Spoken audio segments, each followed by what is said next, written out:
자, 오늘 새벽에 우리에게 주시는 하나님 말씀을 받습니다.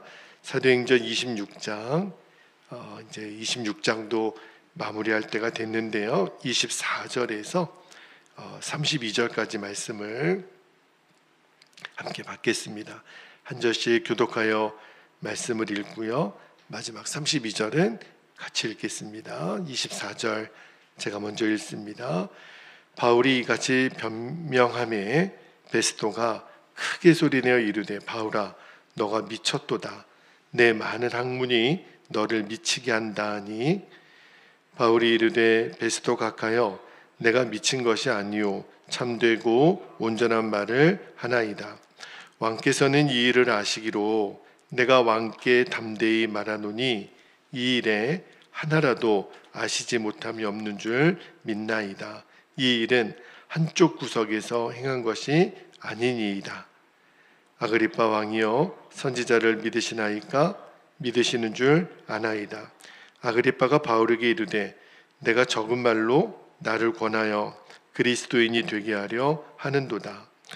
바울이 이르되 말이 적으나 많으나 당신뿐만 아니라 오늘 내 말을 듣는 모든 사람도 다 이렇게 결박된 것 외에는 나와 같이 되기를 하나님께 원하나이다 하니라. 30절 왕과 총독과 버니게와 그와 함께 앉은 사람들이 다 일어나서 물러가 서로 말하되 이 사람은 사형이나 결박을 당할 만한 행위가 없다 하더라. 32절 함께요.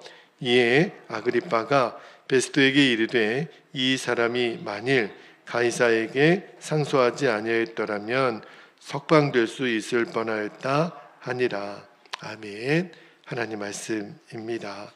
자, 오늘 새벽에는 여기 29절에 나오는 바울의 표현 중에 모든 사람이 나와 같이 되기를 하나님께 원하나이다. 오늘 설교 제목이 되겠는데 이 29절 말씀을 오늘 우리가 정말 주목해 볼 필요가 있는 말씀인데 26절 후반절을 다시 한번 볼게요.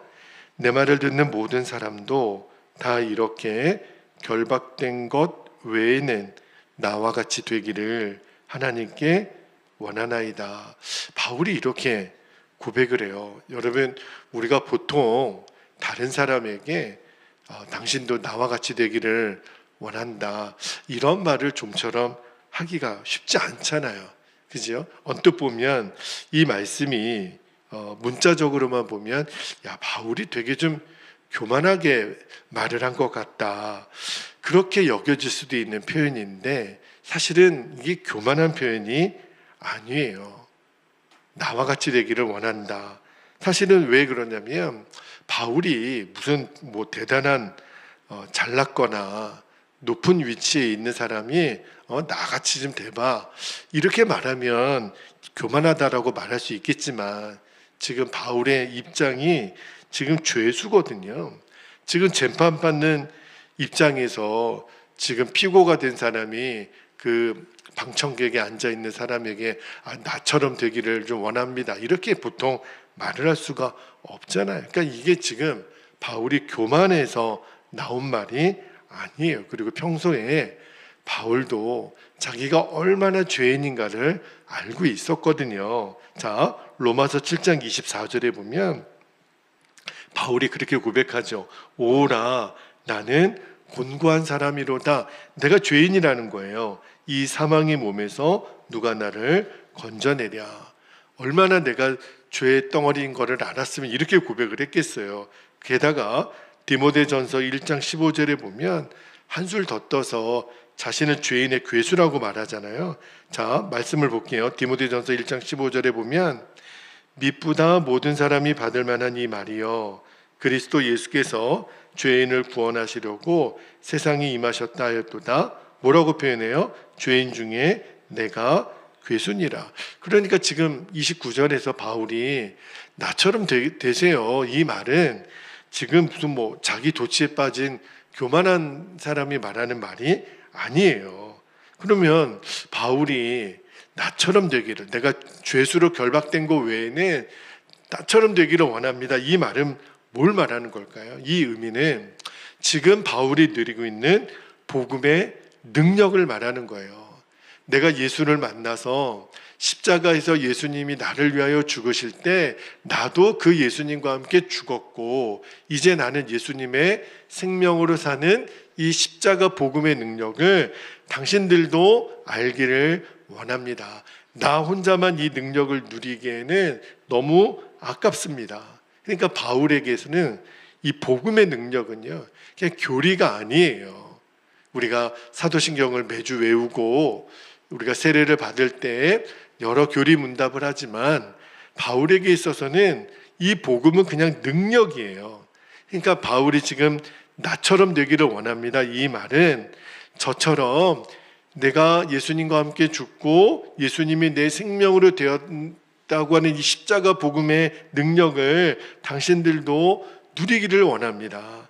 이거는 저 혼자만 누리기에는 너무 아깝습니다. 그런 표현인 거예요. 그러니까 바울이 아까도 말씀드렸지만 로마서나 디모데 전서에도 내가 죄인 중에 괴수다.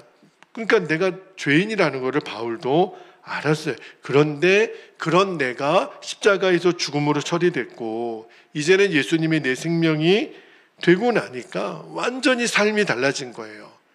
이제 정말 바울은 완전히 거듭난 삶을 살게 되었다. 즉 그 말을 하는 거거든요. 여러분, 이제부터 예수님의 이 생명의 복음으로 사는 자에게는 바울과 같은 이런 담대함이 나온다는 거예요. 이미 제가 말씀드렸지만 22장부터 5번의 변론을 했다 그랬고 21장부터 확대해 보면 지금 바울이 6번의 재판을 받아요. 근데 정말 인상 깊은 거는 이 재판 과정에 원래 피고인들은 다 주눅들게 마련이고 그죠? 다 고개를 숙이고 있잖아요. 그런데 바울은요, 말씀을 읽어보면 이 재판받는 사람이 아니에요. 그죠? 억울해하지도 않고 괴로워하지도 않고 오히려 이 재판받는 거를 즐기는 것 같아요. 그래서 사도행전 26장 2절에 바울이 뭐라고 표현했냐면 아그리빠 왕에게 이렇게 말합니다. 아그리빠 왕이여, 유대인이 모든 송사하는 일을 오늘 당신 앞에서 변명하게 된 것을 다행히 여기옵나이다. 아니 여러분, 지금 법정에 쓴 사람이 뭐가 지금 다행이에요. 이렇게 말할 상황이 아니잖아요. 왜냐하면 지금 까딱하면 바울은 사형 언도를 받기 직전이라니까요. 그런 순간에 내가 이 상황이 기쁘다, 감사하다, 다행이다, 이게 어떻게 보면 제정신이 아닌 표현이잖아요. 그러니까 그렇게 바울은 정말 눈 하나 깜짝 안 해요. 두려워하거나 조급해하는 기색이 없어요. 그러니까 바울이 뭐가 다행이라는 거죠? 하나예요. 내가 경험한 예수님, 내가 만난 십자가 복음을 이제 아그리빠 왕에게 전할 수 있으니까, 그러니까 전도할 수 있는 상황을 하나님이 나에게 주셨기 때문에 내가 감사하다는 거예요. 그러니까 바울은 총 6번의 재판을 받으면서도 공회 앞에서도 그랬고 또 천부장 앞에서도 그랬고 벨릭스 앞에서도 그랬고 베스도 앞에서도 그랬고 나의 무죄를 입증하려고 바울은 노력하지 않았어요. 오히려 지금 이 기회는 어떤 기회예요? 복음을 전할 수 있는 기회다. 지금 전도할 기회구나. 그죠? 그러니까 자꾸 그 기소하는 사람들은 당신의 죄가 뭔지 아느냐? 안다. 그러니까 내 말을 잘 들어보라. 그러면서 한다는 게 내가 이런 죄인이 아니라고 말하지 않고 맞다. 내가 예수를 만났다. 그래서 나는 이렇게 변화된 사람이다. 계속 십자가 복음을 전하는 거예요. 그러니까 바울에게는 답답할 것도 억울할 것도 조급할 것도 없는 거예요. 그러니까 죄수인 주제에 이런 태도를 가지니까 사람들이 다 의아해 한 거죠. 그래서 오늘 본문인 24절이 이렇게 시작돼요. 베스도가 그런 바울을 보니까 너 미쳤구나. 그래서 이렇게 말합니다. 24절을 볼게요. 바울이 이같이 변명하며 베스도가 크게 소리내어 이르되 바울아, 네가 미쳤도다. 너의 많은 학문이 너를 미치게 한다 하니. 그러니까 세상 사람들이 보기에는 바울이 지금 미친 거예요. 왜 그렇죠? 바울이 얼마나 공부를 많이 했고 똑똑한 사람이고 로마 시민권자이고, 그가 눈 하나 정말 나는 모른다, 예수를 모른다 그러면 얼마든지 풀려나서 존경받을 만한 위치에 있는 사람이 오히려 재판을 받고 그 예수를 증거함으로 이런 고생을 하고 있으니 베스도 보기에는 바울이 미친 거죠.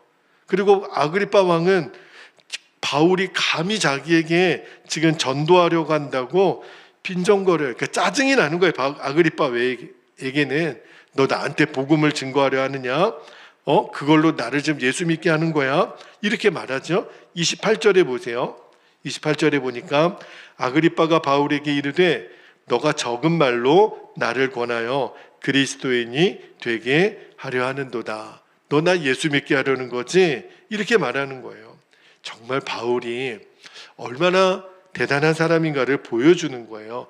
지금 사느냐 죽느냐 그 순간조차 바울에게 있어서는 그 마음의 소원이 딱 하나예요. 내가 이 사람들을 또 언제 만나겠나?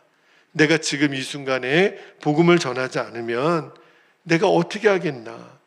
그러니까 바울에게 있어서는 정말 때를 얻든지 못 얻든지 십자가 복음을 증거하는 거에는 바울은 주저하지 않았어요. 그러면서 나의 죄를, 나의 복음을 고백하는 거예요. 그 베스도나 아그리빠가 바울이 전하는 복음을 듣든지 아니 듣든지, 그들이 받아들이지 아니하든지, 그게 바울에게 중요한 게 아니고 적어도 그들에게 십자가 복음을 한 번은 전해야 되겠구나. 결국은요, 그 바울의 태도에는, 복음을 받아들이지 않지만 태도에는 그들이 감동을 받아요. 그래서 오늘 본문의 마지막 30절에서 32절을 한번 볼게요. 30절부터 보면은 왕과 총독과 번이게와 그 함께 앉은 사람들이 다 일어나서 자기들끼리 이렇게 얘기해요. 물러가 서로 말하되 이 사람은 사형이나 결박을 당할 만한 행위가 없다 하더라. 그들도 알죠. 바울이 죽일 짓을 한 사람이 아니구나. 이어지는 32절에 이렇게 말합니다. 이에 아그리빠가 베스도에게 이르되, 로마 총독에게 말하는 거예요. 이 사람이 만일 가이사에게 상소하지 아니하였더라면 석방될 수 있을 뻔하였다 하니라. 이 사람 죄가 없네요. 지금 바울은 지금 가만히 있으면 사실은 석방될 수 있는 기회를 얻은 거예요. 그런데 바울은 그렇게 석방되기를 원하지 않습니다. 그러니까 이들도 알죠. 야, 이 바울이 보통 사람이 아니구나. 그동안 이들이 법정에서 수많은 사람을 만나봤지만 어떻게 이렇게 바울처럼 당당하게 평안하게, 뭘 변명하는 것도 아니에요. 한다는 얘기는 맨 전도하는 거예요. 그러니까 이 사람은 죽일 것도 없다, 풀어주자. 그러니까 가이사에게 재판을 받지 않겠다고 했으면 바울은 풀려날 수 있었는데 바울은 그렇게 석방되는 것을 사양합니다. 왜냐하면 주님이 그렇게 허락하지 않으세요. 주님이 로마까지 가기를 원하시니까. 바울은 이제 그거를 알았죠. 왜냐하면 나중에 가이사에게도 가서 뭘 전해요? 십자가 복음을 전해야 되니까. 그래서 나 끝까지 재판받겠다고 이야기를 해서 결국은 이제 바울이 로마로 가는 거예요. 여러분, 사도 바울을 통해서 우리가 도전이 되는 것은 진짜 예수님 안에서 거듭난 사람의 모습은 바로 이거구나. 예수 믿으면 사람이 정말 이렇게 달라지는구나. 어떻게 달라질까요? 두려운 게 없는 거예요. 조급할 것도 없고 화날 것도 없고, 그죠? 지금 사느냐 죽느냐 그 기로 앞에서도 어떻게 이렇게 평안할 수 있을까? 원래 사도 바울이 그런 사람이 아닌 것을 우리가 지금 쭉 알고 사도행전을 읽어왔고, 이 사도행전 26장에 보면 바울이 세 번째 자기 간증을 하잖아요. 내가 원래 얼마나 엉터리 같은 사람이었냐면 5절에서 11절까지 말씀을 보면 내 과거에 자기 자신을 다 드러내잖아요. 내가 원래 바리새파 사람이었고, 나는 나사렛 예수를 믿는 사람들을 대적하는 사람이었고, 제사장의 권세를 입어서 그렇지 않아도 지금 다메섹에 가서 예수 믿는 사람들을 잡아다가 옥에 가두려고 했었다. 나는 핍박자였다. 내가 율법에 대하여 얼마나 열심히 있는 사람이었는지, 그렇게 바울은 어떤 장애물이 있다면 아주 그냥 부수고 들어가서 뭐든지 이루어내는 그런 강한 의지의 사람이었다라고 바울이 이야기를 해요. 그러나 그랬던 내가 예수를 만나고 180도 달라졌다는 거예요. 나는 이전의 사울이 아니라는 거예요. 예수 만나고 나는 바울이 되었다라는 거예요. 이게 여러분 예수님을 진짜 만난 사람의 간증인 겁니다. 우리가 세례를 받기 전에 양육을 끝나고 사실은 제 마음에 원래 우리가 매주 예배 때마다 간증이 필요하죠. 왜냐하면 이번 한 주간도 주께서 내게 역사하신 사건들이 없을 리가 없으니까. 그런데 간증의 핵심이 뭐냐면 내가 예수님을 진짜 만나기 전에는 이랬던 내가 예수님을 만나서 이렇게 달라졌습니다. 이게 복음의 능력이거든요. 정말 예수님을 만나면 사람은 바울처럼 달라지게 돼 있다라는 거예요. 이게 복음의 능력이 내가 원래 교양이 있고 수준이 있어서 그런 게 아니라 하나님이 내게 역사하시는 은혜의 열매예요. 그러면 어떤 현상이 일어나죠? 이제는 말로만 복음을 전하는 사람이 아니에요. 사도 바울처럼 그 풍기는 이미지가 달라요. 와, 이게 뭐지? 이 사람의 말이 어떻게 이렇게 침착하지? 담대하지? 어떻게 이렇게 평안이 있지? 우리가 전도를 할 때도 전도받는 사람들이 안다는 거예요. 이야, 이게 도대체 뭐지? 이 사람의 말 한마디 한마디가 어떻게 이렇게 권위가 있지? 평안이 있지? 온유함이 있지? 그 성품이 전도가 된다는 거예요. 사람을 변화시키는 능력이 된다는 거예요. 그래서 제가 내일 새벽에 바울처럼 지금 우리가 바울을 통해서 계속 복음의 능력을 확인하고 있잖아요. 어떻게 하면 다른 사람들에게도 이렇게 감동을 주고 거듭난 삶을 살 수 있을까? 정말 거듭난 삶을 살려면 어떻게 해야 되는지 내일 새벽에는 그 말씀을 다시 한번 나누도록 하겠습니다. 이제 오늘 주신 말씀을 붙잡고 우리가 함께 기도의 시간을 갖습니다. 첫 번째 기도 제목입니다. 사도 바울이 붙들었던 나는 죽고 예수로 사는 십자가 복음의 능력을 내가 온전히 붙드는 거예요. 이거는 머리로 알아서는 안 되는 겁니다. 내가 정말 그 복음을 붙드는 자가 되게 하옵소서.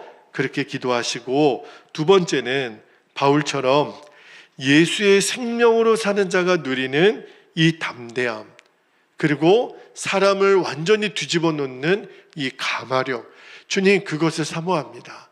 그래서 우리가 이전까지 예수 믿으라, 교회에 나오시라, 그래서 아무런 변화가 없고 열매가 없던 그 어떤 누구도 이제 나에게 임한 이 복음의 능력으로 내 말 한마디에 권위가 있고 권세가 있고 능력이 있어서 주여 사람을 낚는 어부의 삶을 우리로 하여금 살게 하옵소서. 그 능력을, 그 담대함을 우리에게도 주옵소서. 그렇게 우리가 믿음으로 고백하고 선포하며 이 시간 주님의 이름을 간절히 부르시고 통성으로 기도하겠습니다. 주여